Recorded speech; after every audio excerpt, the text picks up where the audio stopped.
Magandang araw, Bagong Pilipinas. Narito po tayo ngayon sa EDSA, sa command post ng EPD upang alamin ang paghahanda at mga naging preparasyon ng ating kapulisan para sa gaganapin na Trillion Peso March. Nagsimula ng maglatag ng seguridad ang Philippine National Police sa paligid ng EDSA Shrine ngayong araw bilang paghahanda sa nakatakdang rally para sa Trillion Peso March. Ayon sa inisyal na pahayag ng pulisya, layo ng kanilang presensya na matiyak ang kaligtasan ng mga dadalo at maiwasan ang anumang aberya sa daloy ng trapiko.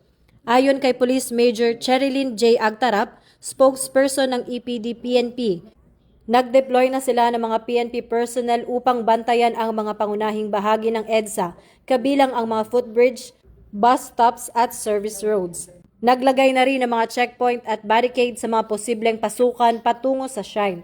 Ipinisisyon naman ang ilang grupo ng crowd control bilang paghahanda sakaling dumagsa ang mga rallyista. Sinabi rin ng PNP na nakipag-ugnay na sila sa mga organizers ng rally upang matiyak na magiging maayos ang daloy ng programa.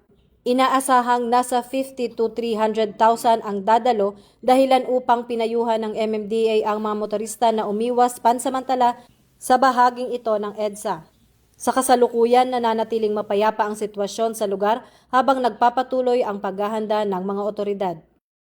Sa kasalukuyan po, nandito po tayo ngayon sa DMW, sa tapat po ng EDSA Shrine, kung saan po, kung mapapansin po ninyo, nandito po yung ating mga kapulisan ng Eastern Police District at as early as 4 a.m. po ngayon ay nandito na nga po tayo. Nakahanda na po tayo para sa possible na magpupunta po dito na mag-rally mamaya.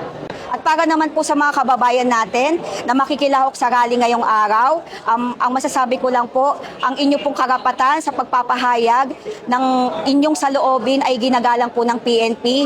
Ngunit lagi po natin tatandaan na kami po ay nandito para po mapanatili ang kaayusan at kapayapaan po dito sa ating bansa.